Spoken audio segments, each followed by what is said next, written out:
یہ حقیقت ہے کہ حساس لوگوں کی تقریباً ساری زندگی آزمائش میں گزر جاتی ہے۔ آپ کا راز آپ کا خون ہے، اس کے دوڑنے کی جگہ صرف آپ کی رگیں ہونی چاہیے۔ کوشش کریں زندگی کا ہر لمحہ کسی کے ساتھ اچھے سے اچھا گزارے، کیونکہ زندگی نہیں رہتی لیکن اچھی یادیں ہمیشہ رہتی ہے۔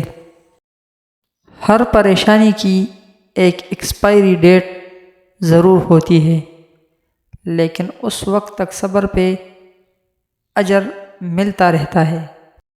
کسی کے برے الفاظ کا جواب آپ نے بھی اتنی ہی برے انداز میں دیا تو یقین جانیں آپ بھی اسی کے جیسے ہیں، بس اس نے بولنے میں پہل کر دی۔